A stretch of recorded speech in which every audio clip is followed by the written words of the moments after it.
26 2nd Avenue. Very few New Yorkers know the historical significance of this humble storefront. See this sign behind me? It says Matchless Gifts.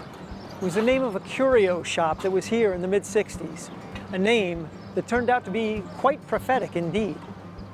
It's here where an ancient Eastern spiritual tradition took root and expanded throughout the world. This is where it all began, the very first Hare Krishna temple in the West. Take a look around. You can see how small it is. The Swami would come and sit on this end and lecture on the philosophy of Krishna consciousness. Although the Hindu Vaishnava tradition, also known as Krishna consciousness, goes back thousands of years and still has millions of followers in India, it was a very new thing in the West. So Bhaktivedanta Swami decided to incorporate his fledgling movement, and that happened in July 1966. He founded the movement as ISKCON, the International Society for Krishna Consciousness.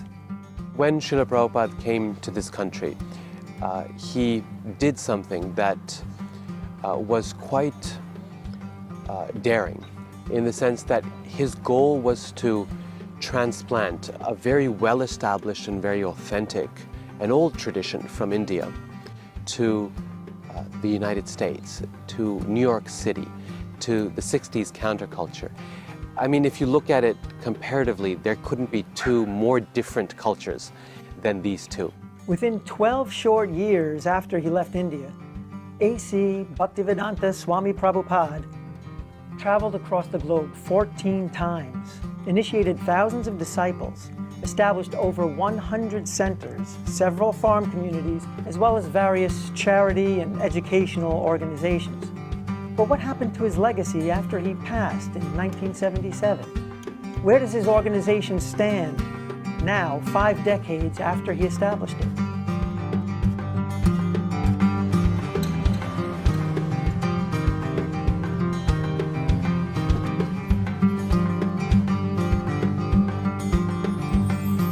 It was underneath this tree on October 9th, 1966, that A.C. Bhaktivedanta Swami Prabhupada held the first recorded outdoor chanting session of the Hare Krishna mantra outside of the Indian subcontinent.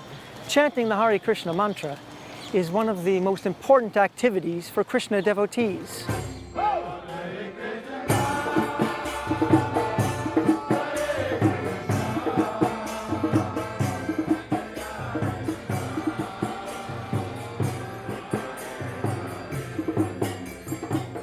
We've got lots of singers here, lots of musicians, and lots of dynamic people who want to share their joy and their happiness and the purity of Harinam, of Krishna's names.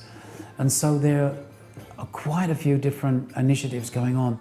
The Harinam itself goes out every day, and that is generally 2 to 3 hours. People from so many countries come here. So you can sing to all over the world when you come here on Harinam.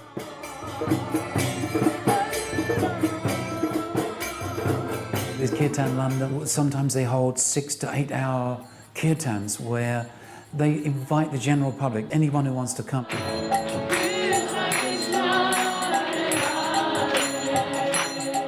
I always come to kirtan to go deep inside. Well, I cried even more than usual. It connects me with happiness.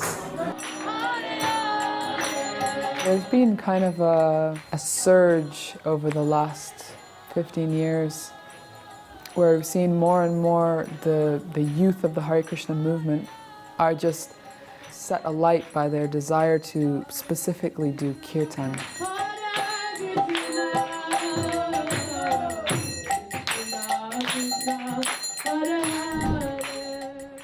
After years of planting seeds in the West, Prabhupada returned to India, and with the help of his American and Indian disciples, started building beautiful temples in the major cities and holy places there. One of his main projects was to build a spiritual city in Mayapur on the banks of the river Ganges.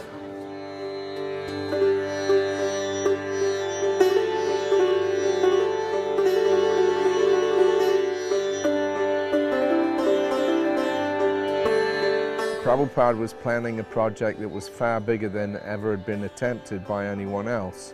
A temple like this has never been built for hundreds of years. We want to make this like a gem. This temple, the Temple of Vedic Planetarium, can unite the whole world and establish the peace and prosperity all over the world. Well, Mayapur is the home for all devotees. I was born and brought up in England. I was born in Cape Town, South Africa. I was born in Detroit, Michigan, in America. I'm from Brazil. I was born in Bengal. My wife, Maya Pureshwari, is from Ukraine. I originally come from China. We actually had a visitor here once from the UN, and he said, wow, this really is the United Nations here. It's amazing how people can understand each other, although they're so different. We have a oneness on the spiritual platform, and at the same time we recognize the differences. There's variety as well. Mayapur is just a happy place.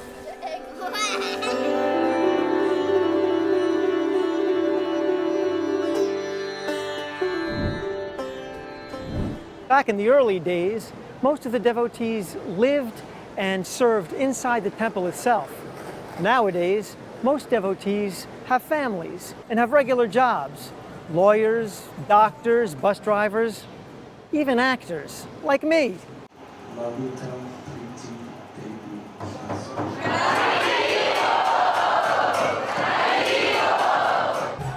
Today is the Ratha Yatra Festival in New York City. Although Prabhupada started his mission here in New York, his teachings have reached almost everywhere in the world now and have been making the kind of impact that, for some places, was unimaginable 50 years ago.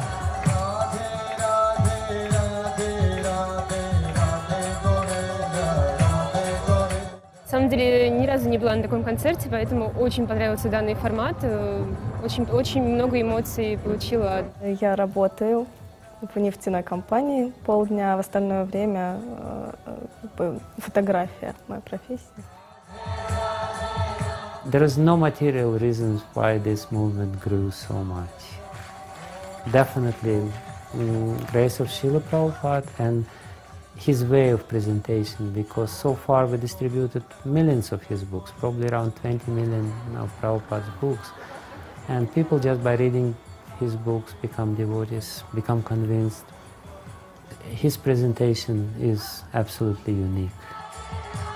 I was interested in the literature, and I stayed in the movements because there was music. There was something I could connect to, and I could immediately find my role, my place in the community.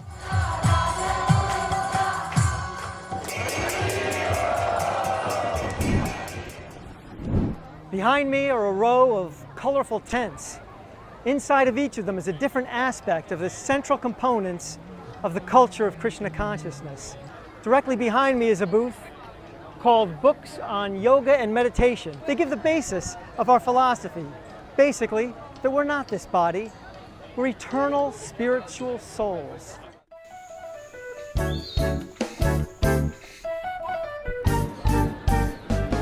A BBT ela foi criada por Prabhupada há mais de 50 anos com o intuito de ter documentado, né, o seu conhecimento para poder levar para todas as pessoas, né, aquilo que ele acreditava.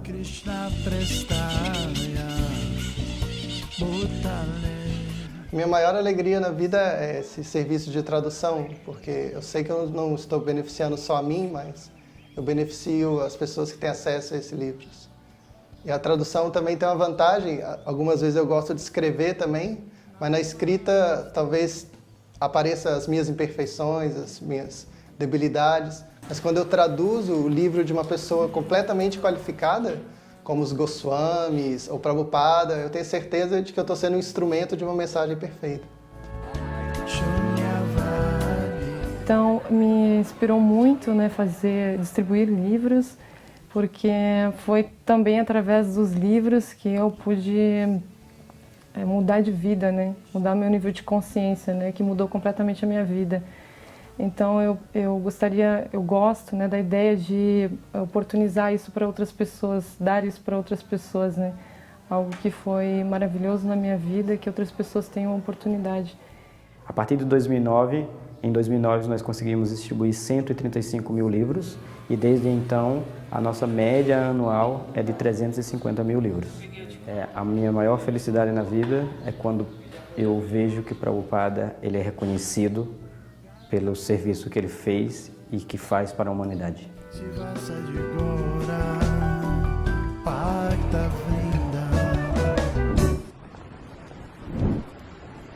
Vegetarianism is one of the most important aspects of a Krishna conscious lifestyle. Devotees try to cause the least amount of suffering possible to other living beings. This is called ahimsa in Sanskrit. It's the principle of non-violence. Prabhupada and his followers have contributed tremendously to the fact that vegetarianism is much more popular now and has even become somewhat mainstream.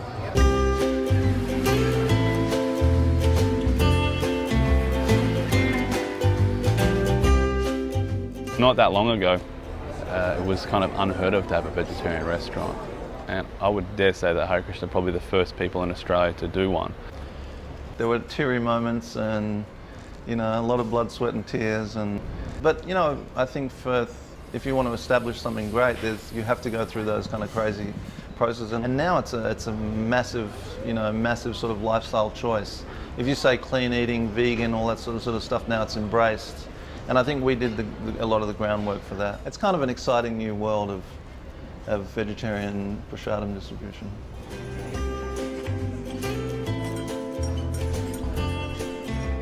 I always eat at Govinda's, just a natural routine. The best recipe for people to be happy, I think that developing an attitude of service towards other people. The reason we do what we do and we push every day is the reciprocation we get from the people we're doing it for. And every day they're coming in, we have people coming in multiple times a day even, and just showering with us appreciation and affection and love. I think the Hare Krishnas, that I know them anyway, are really integral to the community at James Street. I think they provide a really beautiful service and they make incredible food.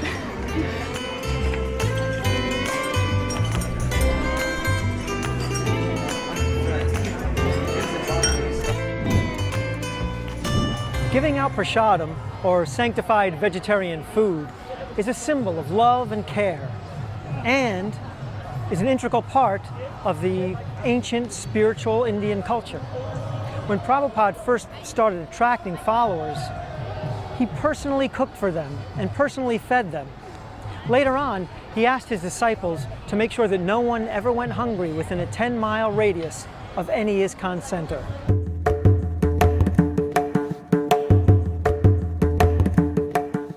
The ISKCON Food for Life is the world's largest free food vegetarian program which serves out holistic meals to people all around the world at its different centers. The Food for Life initiative in ISKCON Mumbai started in 1980s and is still going very strong, where a holistic meal is served to people every day, morning and evening.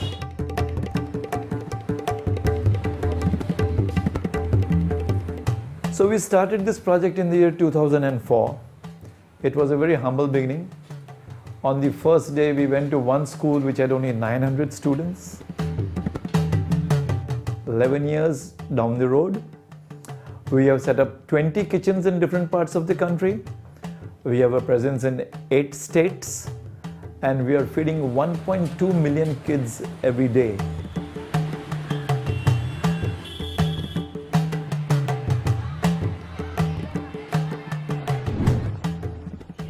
Although he started his mission in a big metropolis, Swami Prabhupada inspired his followers to establish farm communities, leading a lifestyle of simple living and high thinking. He taught them to respect nature and how to be self-sufficient, living off what the land and the cows provide.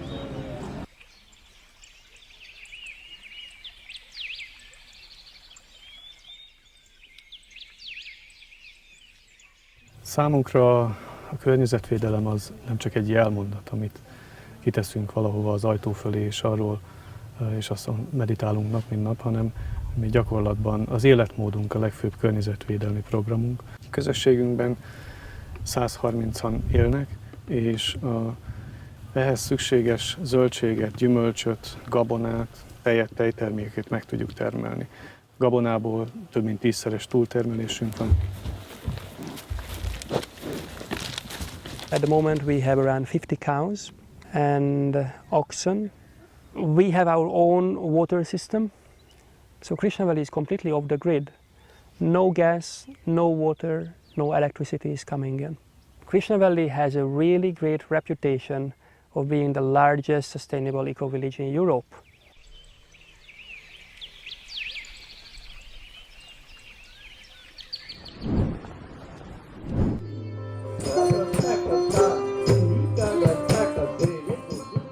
Well, the stage program is winding down. The younger generation is really stepping up, taking on more leadership roles within the society and the organization of running festivals like this one.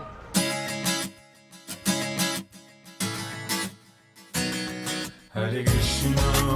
I've always felt that my mission is to be of use. I have a teaching degree, so my primary job is teaching. What we really look at is a holistic approach to education. They teach science, they teach mathematics, they teach reading, they teach how to write, they teach how reading comprehension, and lots of other stuff, including about Krishna. And so that's why I really like this school. Everything that we do, it's age appropriate, and it's done with the eye of just creating these positive spiritual experiences that they can look back on and want to continue or relive in some way. I want to be an ecologist and save Krishna's trees.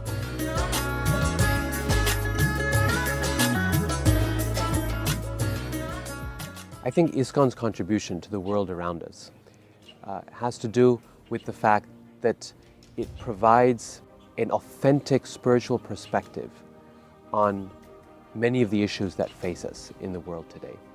We live in a world that is technologically very advanced, that is scientifically very accomplished, and yet a world where people are seeking community, they're seeking heart, they're seeking relationships with other human beings, and are seeking meaning and purpose in their lives.